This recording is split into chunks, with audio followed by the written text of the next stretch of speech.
Assalamualaikum warahmatullahi wabarakatuh. Perkenalkan, saya Adila Permata Safira dengan NIM 011025247001.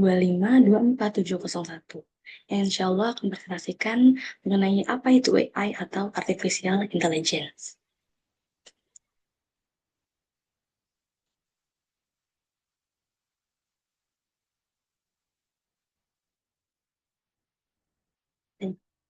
AI atau Artificial Intelligence atau dalam bahasa Indonesia disebut dengan kecerdasan buatan adalah teknologi yang dirancang agar komputer atau mesin dapat berpikir dan bertindak seperti manusia, di mana teknologi tersebut dirancang untuk dapat memecahkan masalah dengan memahami atau menerjemahkan suatu bahasa, mengenali gambar, lalu membuat suatu keputusan. Cara kerja algoritma AI yang pertama adalah pengumpulan data, di mana data-data atau bahan bakar yang dibutuhkan dalam AI untuk membuat suatu keputusan dapat berupa teks, gambar, suara, juga angka. Contohnya data pelanggan, foto wajah, rekaman suara, plat nomor, NIK, dan masih banyak lagi. Selanjutnya, yang kedua adalah pra-pemrosesan data atau data pre-processing, di mana pada tahap ini data dibersihkan dari noise, mengisi data yang kosong, serta mengubah format yang bertujuan agar dapat didefinisikan atau mudah untuk dipahami oleh algoritma.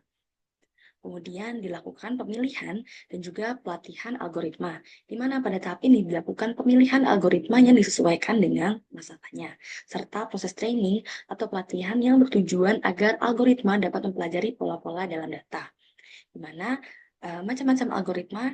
Yang pertama adalah klasifikasi. Contoh operasinya adalah decision tree, di mana decision tree memilih data berdasarkan fitur. Kemudian yang logistic regression, yang dengan operasinya itu menghitung peluang suatu kelas berdasarkan input fitur. Kemudian ada SVM atau Support Vector Machine yang mencari hyperplane yang terbaik untuk memisahkan data dari dua kelas atau lebih. Kemudian algoritma regresi, di mana contoh operasinya adalah linear regression, di mana linear regression ini adalah operasi yang prediksi nilai kontinu berdasarkan hubungan antara variabel input dan juga variabel outputnya. Kemudian yang ketiga adalah clustering, di mana contoh operasinya adalah k-means yang membagi data menjadi kelompok berdasarkan kemiripannya. Dan yang terakhir adalah algoritma deep learning, ini yang paling sering digunakan dengan contoh operasinya seperti neutral network, CNN atau convolutional neutral network, dan juga recurrent neutral network. Selanjutnya, setelah melalui tahap pelatihan, maka model akan dievaluasi atau diuji dengan data baru atau yang kita sebut dengan testing data, di mana testing data ini dilakukan untuk menilai kinerja model melalui akurasi, presisi, recall, dan juga metrik lain. Yang terakhir adalah prediksi dan juga implementasi, di mana model yang sudah dilatih digunakan untuk memprediksi atau mengambil keputusan secara otomatis. Contohnya, sistem rekomendasi pada YouTube, Instagram, dan Spotify, kemudian deteksi spam pada email, dan juga prediksi cuaca yang sekarang bisa kita jumpai di smartphone. Selanjutnya adalah cara kerja algoritma AI. Contoh sederhananya, misalkan kita ingin membuat suatu AI yang dapat mengenali gambar kucing dan juga anjing. Maka AI akan membutuhkan banyak data berupa gambar kucing dan juga anjing dengan berbagai bentuk dan juga jenisnya, berbagai warna dan segala macamnya. Kemudian kita labeli dengan angka 0 untuk kucing dan juga angka 1 untuk anjing. Kemudian algoritma ini akan dilatih dengan gambar baru yang diinputkan untuk mengenali dan membandingkan dengan data-data yang sudah ada. Apabila hasilnya 0, maka AI akan mengenali dan menyimpulkan bahwa inputan baru tersebut merupakan kucing. Dan apabila hasilnya 1, maka AI akan mengenali atau menyimpulkan bahwa inputan baru tersebut merupakan anjing. Kemudian contoh penerapan AI dalam kehidupan sehari-hari.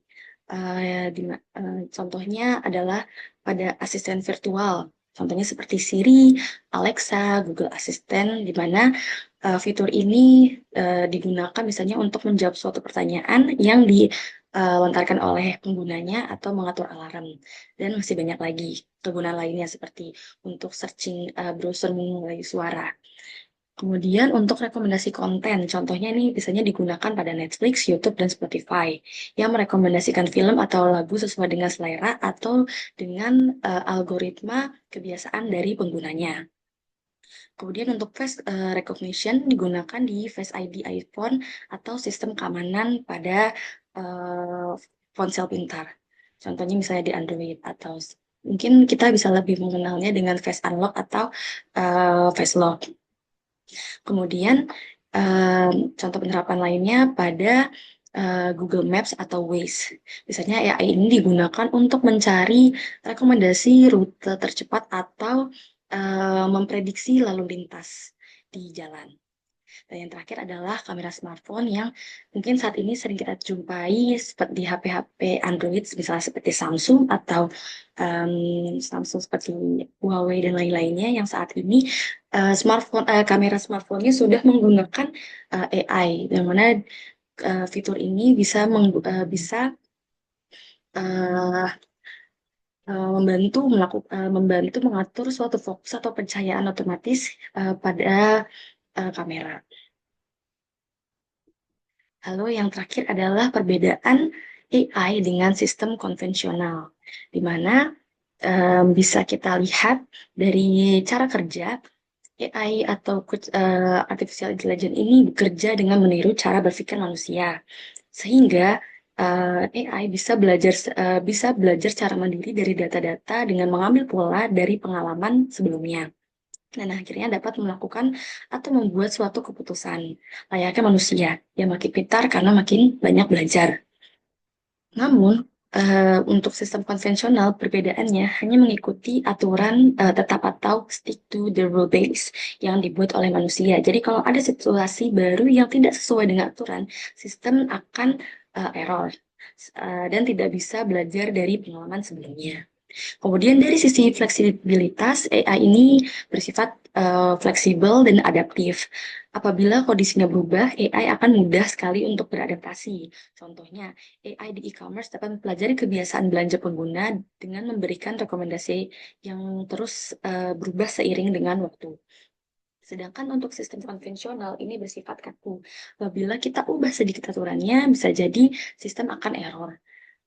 Serta sistem konvensional ini tidak mengerti perubahan dan tidak akan terjadi perubahan otomatis. Dan untuk perubahannya dilakukan secara manual dengan mengubah program atau code. Lalu dari sisi kemampuan belajar, AI mempunyai kemampuan untuk belajar dari data baru. Contohnya lewat deep learning atau machine learning. Semakin banyak data, biasanya akan makin akurat juga keputusannya atau prediksinya. Sedangkan untuk sistem konvensional tidak bisa belajar sendiri. Semua kemampuannya tergantung seberapa baik aturan awal yang dibuat oleh pengguna. Kemudian dari sisi prediktif dan juga reaktif, AI ini biasanya eh, eh, AI bisa memprediksi sesuatu sebelum terjadi. Contohnya di bidang keuangan bisa prediksi risiko gagal bayar dari calon nasabah. Namun, untuk sistem konvensional hanya bereaksi terhadap input yang masuk. Tidak ada kemampuan untuk memprediksi atau mengambil langkah yang preventif. Kemudian yang terakhir adalah respons terhadap situasi baru, di mana AI dapat menghadapi kondisi baru yang belum pernah ditemui sebelumnya, sehingga dapat mencoba memperkirakan solusi yang terbaik. Sedangkan untuk sistem konvensional akan gagal atau memberikan hasil yang salah apabila input atau situasi yang tidak sesuai dengan aturan yang sudah ditentukan atau sudah diprogramkan.